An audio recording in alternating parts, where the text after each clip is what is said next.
बहुत समय पहले विजयगढ़ नामक एक समृद्ध राज्य था।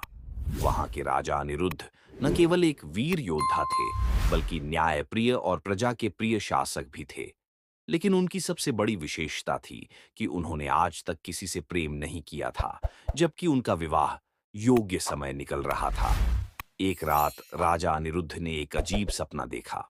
उन्होंने देखा कि एक अद्वितीय सुंदरी हरे भरे उपवन में खड़ी है। उसका रूप इतना मोहक था कि राजा मंत्रमुग्ध हो गए। उसने राजा को देखा और कहा, राजा, यदि तुम मुझे पाना चाहते हो तो चंद्रकुंड की गुफा में आओ। और फिर वह गायब हो गई। सुबह होते ही राजा बेचैन हो गए।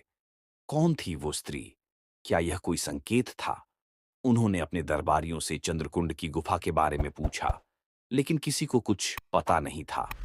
राजा ने अकेले उस गुफा की खोज करने का निश्चय किया। कई दिनों की यात्रा के बाद वह गहरी जंगलों से होते हुए चंद्रकुंड की गुफा तक पहुंचे। वहां एक अद्भुत नजारा था। चांदी जैसे चमकते पानी का कुंड और उसके पास एक महलनुमा द्वार। जैसे ही राजा ने उस द्वार को पार किया, एक अद्भुत दृश्य उनके सामने था। वह वही स्त्री थी जिसे उन्होंने स्वप्न में देखा था। उसका नाम पद्मावती था और वह एक श्रापित रानी थी। पद्मावती ने राजा को बताया कि वह एक बार सिंधुपुर राज्य की राजकुमारी थी, लेकिन एक जादूगर के श्राप के कारण वह इस रहस्यमयी स्थान में कैद हो गई थी। उसने कहा, जो भी सच्चे हृदय से मुझसे प्रेम करेगा और मेरे लिए हर संकट झेलने को तैयार होगा, वही मुझे मुक्त कर सकता है। राजा अनिरुद्ध ने निश्चय कर लिया कि वह पद्मावती को मुक्त करके ही रहेंगे। लेकिन तभी अचानक गुफा में हलचल मच गई और वहां एक भयानक राक्षस प्रकट हुआ, जो उस श्राप का रक्षक था। राक्षस ने राजा को ललकारा, यदि तुम इस स्त्री से प्रेम करते हो तो मेरे साथ युद्ध करो। यदि जीत गए तो यह तुम्हारी होगी, नहीं तो तुम भी इसी श्राप का शिकार हो जाओगे।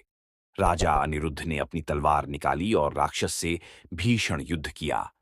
कई घंटों तक चले इस घमासान युद्ध में राजा ने अपनी वीरता का परिचय दिया और अंततः राक्षस को परास्त कर दिया।